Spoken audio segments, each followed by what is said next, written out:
तो दोस्तों, आज की इस वीडियो में हम सुनेंगे जादूगर का पुनर्जन्म। स्टोरी के फॉर्म में हम इसे सुनेंगे।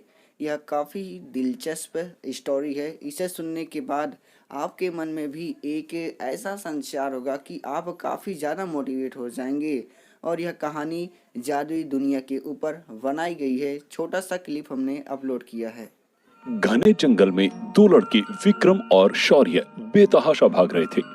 उनकी उम्र लगभग 20 और 25 साल की थी। ऐसा लग रहा था जैसे एक साया उनका पीछा कर रहा था। उस साए की परछाई धीरे धीरे बड़ी होती जा रही थी। शौर्य चिल्लाया, भाई तेज और तेज भागो। विक्रम ने जवाब दिया, मेरी फिक्र मत करो, तुम भागो। उन दोनों ने पीछे पलटकर देखा तो वो साया इतना बड़ा हो चुका था कि उससे पूरा जंगल ढक गया था। और जैसे जैसे वो साया आगे बढ़ रहा था और उसकी परछाई जिस भी चीज में पड़ रही थी, भले ही वो पेड़ हो, पक्षी हो या जानवर, उनका दम घुटता जा रहा था। पेड़ सूखते जा रहे थे। ये देखकर विक्रम और शौर्य घबरा गए। तभी उस साए की परछाई बहुत बड़ी हो गई और अचानक ही वो विक्रम पर पड़ी और विक्रम एक सूखे पत्ते की तरह सूखकर वहीं गिर गया। ऐसा होते देख शौर्य चिल्लाया, भाई। और ठीक उसी वक्त वहां तेज बादल गरजे। भाई भाई उठो भाई। शौर्य लगातार ये चिल्ला रहा था। तभी किसी ने उसे उठाया। क्या हुआ शौर्य? मैं ठीक हूं। और ये बोलते हुए विक्रम ने शौर्य को पूरी तरह से झकझोर दिया, जिससे अपने कमरे में सोया शौर्य उठ गया और विक्रम की तरफ हैरानी से देखते बोला, तू ठीक है? ये सुनकर विक्रम ने कहा, हाँ मैं ठीक हूं। तूने फिर वही सपना देखा? इस पर विक्रम ने कहा, हाँ यार, मैंने फिर वही सपना देखा। ये कहते हुए उसने अपनी ड्राइंग बुक निकाली और विक्रम को दिखाई, जिसमें एक बड़ी सी काली परछाई धीरे धीरे सारे जंगल को निकल रही थी। उस ड्राइंग को देखकर विक्रम ने कहा, ये सब तेरा वहम है, ऐसा असल जिंदगी में नहीं हो सकता। चल, आज गांव में मेला है पूर्णमासी का, वहां चलते हैं, तेरा मन भी बहल जाएगा। पर शौर्य का जैसे मन मान ही नहीं रहा था। उसने विक्रम को गले लगाते हुए कहा, माँ बाबा, दोस्त, रिश्तेदार, पड़ोसी, सबने मेरा साथ छोड़ दिया था। बस एक तू ही था, बचपन से जिसको देखकर मुझे लगता था कि मुझे कुछ करना है, कुछ बनना है, सिर्फ तेरे लिए। अगर तुझे कुछ हो गया तो मैं। पर इससे पहले ही विक्रम ने उसे टोकते हुए कहा, तू बिना वजह इमोशनल हो रहा है, चल तैयार हो जा। दरअसल शौर्य और विक्रम सगे भाई थे।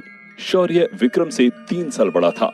शौर्य जब 5 साल का था और विक्रम 2 साल का, तभी उनके माँ बाप एक एक्सीडेंट में गुजर गए और इसके बाद सभी रिश्तेदारों ने इन दोनों को मनहूस कहकर मानो भगवान भरोसे छोड़ दिया। शौर्य जो तब खुद सिर्फ 5 साल का था, उसके ऊपर उसके छोटे भाई विक्रम की जिम्मेदारी आ गई और उसने उसी उम्र से काम करना शुरू कर दिया था। उसके लिए विक्रम से बढ़कर कोई नहीं था। जब से ये अजीब सपना आना शुरू हुआ था, तब से लगा था। इसके बाद दोनों भाई तैयार हो गए। वो मेले के लिए बाहर निकल ही रहे थे कि उन्हें बाहर गांव से लोगों के चीखने चिल्लाने की आवाजें आने लगी। चीख पुकार इतनी भयानक थी कि उन्हें समझ नहीं आया कि बाहर हो क्या रहा है। तभी उनके खिड़की के सामने से एक आदमी चिल्लाते हुए गुजरा, खिड़की दरवाजे बंद करो अपने, वरना बचोगे नहीं। ये सुन शौर्य ने चिल्लाते हुए कहा, मतलब हो क्या रहा है गांव में? पर उस आदमी ने रुककर जवाब नहीं दिया, वो बस भागता चला गया। इसी तरह से उसके सामने से लोग भागते जा रहे थे। ये देख विक्रम बोला, मैं देख कर आता हूँ बाहर हो क्या रहा है। ये सुनकर शौर्य बोला, तू छोटा है ना, तो तू यहाँ रुक, मैं देखता हूँ। इतना कहते हुए शौर्य बाहर निकल गया। बाहर जाकर उसने देखा लोग भाग रहे हैं, हर तरफ चीख पुकार मची हुई है। तभी उसने देखा एक बड़ी परछाई उनके गांव के ऊपर छाती जा रही है, ठीक वैसी जैसे उसके सपने में होता आ रहा है। और उस परछाई के नीचे जो भी आ रहा है वो सूखे पेड़ के पत्तों की तरह मुरझाता जा रहा है। ये देखकर शौर्य के होश उड़ गए। वो खुद से बोला, नहीं, ये नहीं हो सकता, मेरा सपना सच नहीं हो सकता। वो ये सोच ही रहा था कि तभी विक्रम बाहर आ गया। उसे बाहर देखकर शौर्य चिल्लाया, तू बाहर क्यों आया? मना किया था ना तुझे, देख रहा है मेरा सपना सच हो रहा है। वो काला साया, उसकी परछाई पूरे गांव को निगल रही है। तू जा अंदर, जा तुरंत। विक्रम को जैसे उसकी बात पर विश्वास ही नहीं हुआ। वो शौर्य की बात को पूरी तरह से इग्नोर करता हुआ बाहर आया और उसने जब वही नजारा अपनी आंखों से देखा तो उसे विश्वास ही नहीं हुआ। तभी उसने देखा एक बूढ़ी औरत भागते हुए गिर गई है। ये देख विक्रम उसे बचाने के लिए भागा। उसे खुले आसमान के सामने भागता देख शौर्य भी उसके पीछे भागा।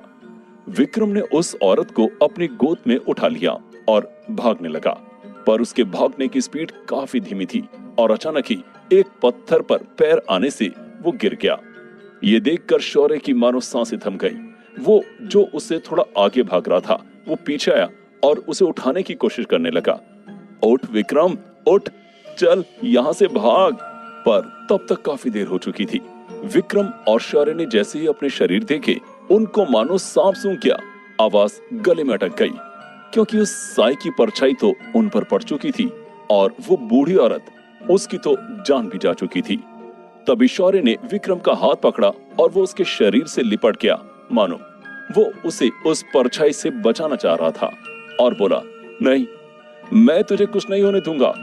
पर तभी वहां बिजली कड़की, बादल गरजे और अचानक ही वहां इतनी तेज रोशनी हुई कि शौर्य की आंखें बंद हो गई।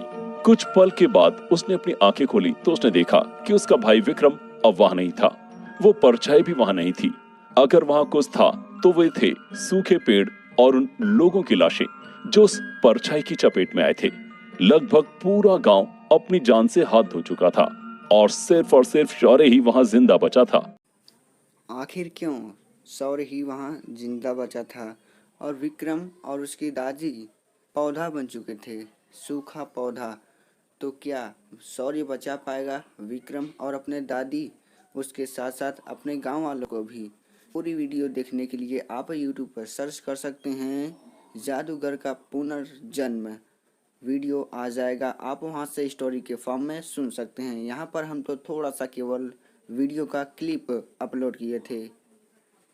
तो आज के लिए बस इतना ही, फिर मिलेंगे नए वीडियो में। तब तक के लिए बने रहिए हमारे चैनल SRT सूरज में।